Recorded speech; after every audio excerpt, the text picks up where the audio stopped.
ಮೂರು ಕ್ಷೇತ್ರಗಳಲ್ಲಿ ಮಿನಿ ದಂಗಲಾದ್ರೆ ಅಥವಾ ಮಹಾರಾಷ್ಟ್ರ ಹಾಗೆ ಜಾರ್ಖಂಡ್ನಲ್ಲಿ ವಿಧಾನಸಭಾ ಚುನಾವಣೆಯ ಫಲಿತಾಂಶದ ನಿರೀಕ್ಷೆ. ನಾಳೆ ಮಹಾರಾಷ್ಟ್ರ ಹಾಗೆ ಜಾರ್ಖಂಡ್ ರಾಜ್ಯಕ್ಕೆ ನಡೆದ ಚುನಾವಣೆಯ ಫಲಿತಾಂಶ ಕೂಡ ಪ್ರಕಟ ಆಗೋದಿದೆ. ಆದರೆ ಮಹಾರಾಷ್ಟ್ರದಲ್ಲಿ ಈಗ ಆಲ್ರೆಡಿ ರೆಸಾರ್ಟ್ ಪಾಲಿಟಿಕ್ಸ್ ಶುರುವಾಗಿ ಹೋಗಿದೆ. ಸೋಲು ಗೆಲುವಿನ ಲೆಕ್ಕಾಚಾರ ಫಲಿತಾಂಶಕ್ಕೂ ಮೊದಲೇ ಜೋರಾಗಿ ನಡೀತಾ ಇದೆ. ಮುಂಜಾಗ್ರತಾ ಕ್ರಮವಾಗಿ ಪಕ್ಷೇತರರಿಗೆ ಗಾಳ ಹಾಕೋ ಪ್ರಕ್ರಿಯೆ ಕೂಡ ಪ್ರಾರಂಭವಾಗಿದೆ. ದೇವೇಂದ್ರ ಫಡ್ನವೀಸ್ ಉಪಮುಖ್ಯಮಂತ್ರಿಗಳಾಗಿದ್ದವರು ಬಿಜೆಪಿ ನಾಯಕ ಮಹಾರಾಷ್ಟ್ರದ ಮಟ್ಟಿಗೆ ಈಗಾಗಲೇ ಅಖಾಡಕ್ಕೆ ಧುಮುಕಿದ್ದಾರೆ. ಪಕ್ಷೇತರರನ್ನ ಹಿಡಿದಿಟ್ಟುಕೊಳ್ಳುವ ಕಾರ್ಯಕ್ಕೆ ಮುಂದಾಗಿದ್ದಾರೆ. ಯಾರಿಗೂ ಬಹುಮತ ಸಿಗದಿದ್ರೆ ಅಸಲಿ ಆಟ ಪ್ರಾರಂಭವಾಗೋ ಸಾಧ್ಯತೆ ಇದೆ. ಇನ್ಫ್ಯಾಕ್ಟ್ ಮಹಾರಾಷ್ಟ್ರದಲ್ಲಿ ಈಗ ಲಭ್ಯವಾಗಿರುವ ಎಕ್ಸಿಟ್ ಪೋಲ್ಗಳ ಪ್ರಕಾರ ಎನ್ಡಿಎಗೆ ಅಪ್ಪರ್ ಹ್ಯಾಂಡ್ ಅಂದ್ರೆ ಮಹಾಯುತಿಗೆ ಅಪ್ಪರ್ ಹ್ಯಾಂಡ್ ಇದ್ರೂ ಕೂಡ ಕೊನೆ ಕ್ಷಣದಲ್ಲಿ ಕಳೆದ ಕೆಲ ಚುನಾವಣೆಗಳಲ್ಲಿ ಆದಂತೆ ಎಕ್ಸಿಟ್ ಪೋಲ್ಗಳಿಗೆ ವ್ಯತಿರಿಕ್ತವಾದ ಚುನಾವಣಾ ಫಲಿತಾಂಶ ಏನಾದರೂ ಬಂದ್ರೆ ಮುಂಜಾಗ್ರತಾ ಕ್ರಮವಾಗಿರಲಿ ಅಂತ ಹೇಳಿ ಆಲ್ರೆಡಿ ಆಪರೇಷನ್ಗೆ ಡಿಸಿಎಂ ಫಡ್ನವೀಸ್ ಅಖಾಡಕ್ಕೆ ಎಂಟ್ರಿ ಕೊಟ್ಟಿದ್ದಾರೆ. ಪಕ್ಷೇತರರನ್ನ ಹಿಡಿದಿಟ್ಟುಕೊಳ್ಳುವ ಪ್ರಯತ್ನಕ್ಕೆ ಮುಂದಾಗಿದ್ದಾರೆ ದೇವೇಂದ್ರ ಫಡ್ನವೀಸ್.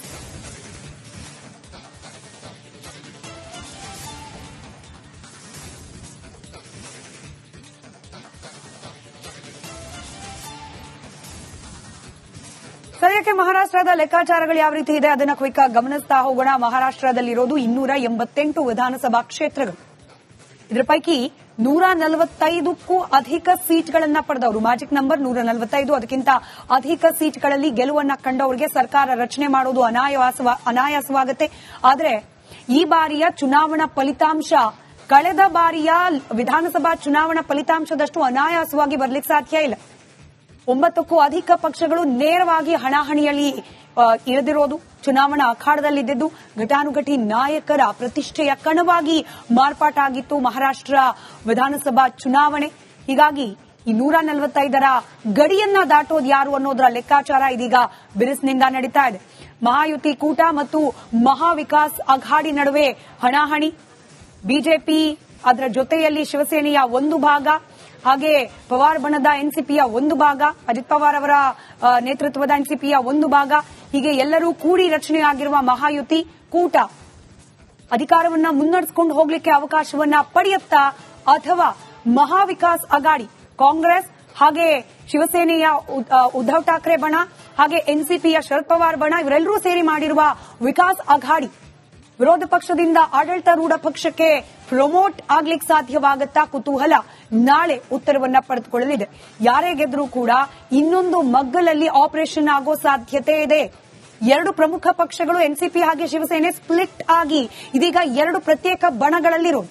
ಆದ್ರೆ ಅಧಿಕಾರದ ಹಪಾಹಪಿ ಯಾವ ಶಾಸಕನ ಮನಸ್ಸನ್ನ ಬೇಕಾದ್ರೂ ಯಾವುದೇ ಕ್ಷಣದಲ್ಲಿ ಬದಲಾಯಿಸುವ ಸಾಧ್ಯತೆ ಇದೆ. ಹೀಗಾಗಿ ನಾವೀಗಷ್ಟೇ ಬ್ರೇಕಿಂಗ್ ನ್ಯೂಸ್ ನಲ್ಲಿ ಗಮನಿಸ್ತಾ ಇದ್ವಿ, ಈಗ ಆಲ್ರೆಡಿ ಕುದುರೆ ವ್ಯಾಪಾರ ಶುರುವಾಗಿ ಹೋಗ್ಬಿಟ್ಟಿದೆ ಮಹಾರಾಷ್ಟ್ರದಲ್ಲಿ. ಇನ್ನು ಚುನಾವಣಾ ಫಲಿತಾಂಶ ಬರಲಿಕ್ಕೆ ಮುಂಚೆ ಬಿಜೆಪಿ ಶಿವಸೇನೆಯ ಶಿಂಧೆ ಬಣ, ಎನ್ಸಿಪಿಯ ಅಜಿತ್ ಪವಾರ್ ಬಣ ಲೆಕ್ಕಾಚಾರ ಜೋರಾಗಿದೆ. ಮತ್ತೊಂದು ಕಡೆಯಲ್ಲಿ ನಾನಾಗ್ಲೇ ಹೇಳ್ತಾ ಇದ್ದ ಹಾಗೆ ಕಾಂಗ್ರೆಸ್, ಉದ್ದವ್ ಬಣದ ಶಿವಸೇನೆ ಹಾಗೆ ಶರದ್ ಪವಾರ್ ಬಣದ ಎನ್ಸಿಪಿ ಇದೀಗ ಜಿದ್ದಾಜಿದ್ದಿನ ಪೈಪೋಟಿಯಲ್ಲಿ ಗೆಲುವಿನ ಲೆಕ್ಕಾಚಾರವನ್ನ ಮುಂದುವರೆಸಿದೆ.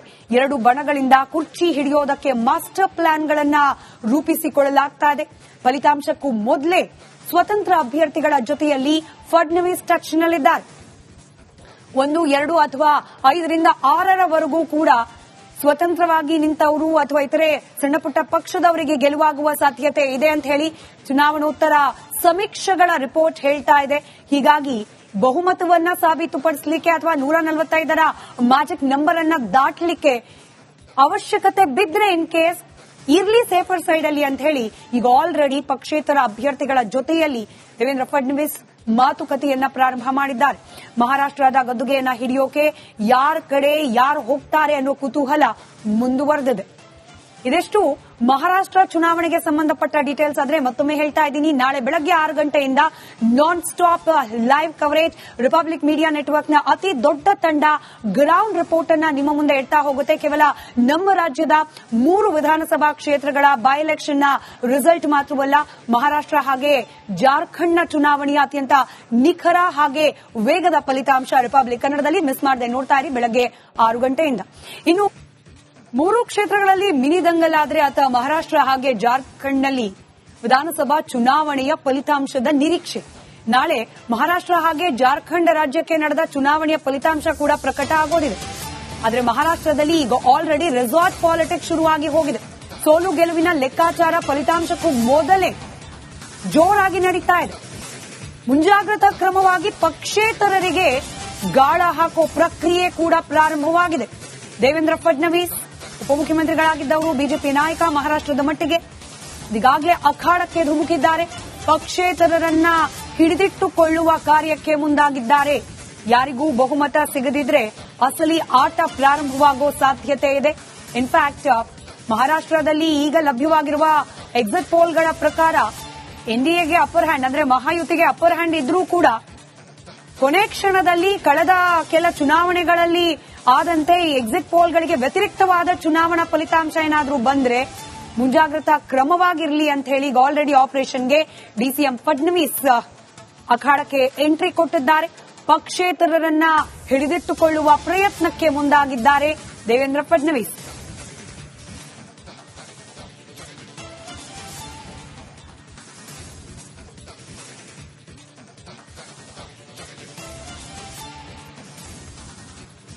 ಸದ್ಯಕ್ಕೆ ಮಹಾರಾಷ್ಟ್ರದ ಲೆಕ್ಕಾಚಾರಗಳು ಯಾವ ರೀತಿ ಇದೆ ಅದನ್ನ ಕ್ವಿಕ್ ಆಗಿ ಗಮನಿಸ್ತಾ ಹೋಗೋಣ. ಮಹಾರಾಷ್ಟ್ರದಲ್ಲಿರೋದು 288 ವಿಧಾನಸಭಾ ಕ್ಷೇತ್ರಗಳು.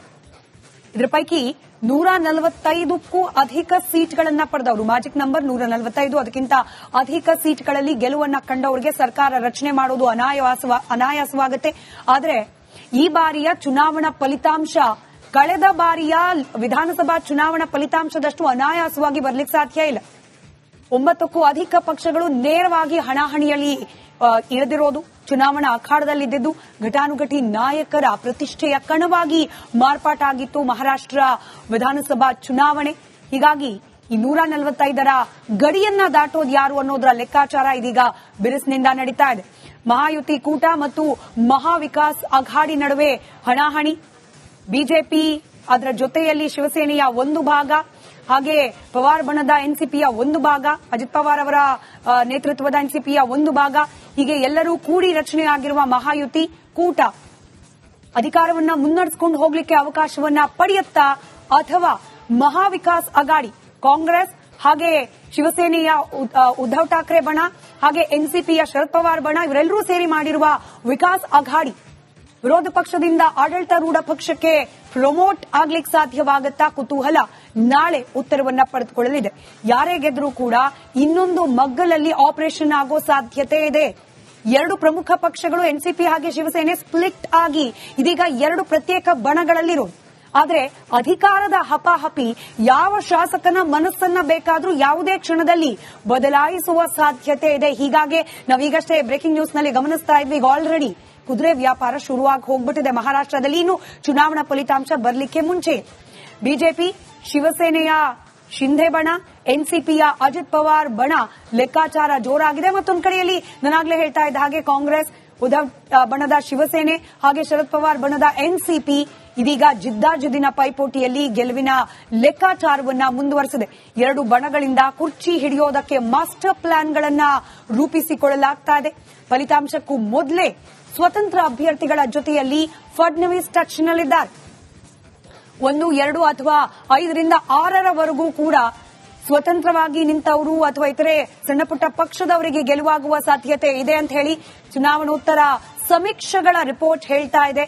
ಹೀಗಾಗಿ ಬಹುಮತವನ್ನ ಸಾಬೀತುಪಡಿಸಲಿಕ್ಕೆ ಅಥವಾ 145ರ ಮ್ಯಾಜಿಕ್ ನಂಬರ್ ಅನ್ನ ದಾಟಲಿಕ್ಕೆ ಅವಶ್ಯಕತೆ ಬಿದ್ರೆ ಇನ್ ಕೇಸ್ ಇರ್ಲಿ ಸೇಫರ್ ಸೈಡ್ ಅಲ್ಲಿ ಅಂತ ಹೇಳಿ ಈಗ ಆಲ್ರೆಡಿ ಪಕ್ಷೇತರ ಅಭ್ಯರ್ಥಿಗಳ ಜೊತೆಯಲ್ಲಿ ದೇವೇಂದ್ರ ಫಡ್ನವೀಸ್ ಮಾತುಕತೆಯನ್ನ ಪ್ರಾರಂಭ ಮಾಡಿದ್ದಾರೆ.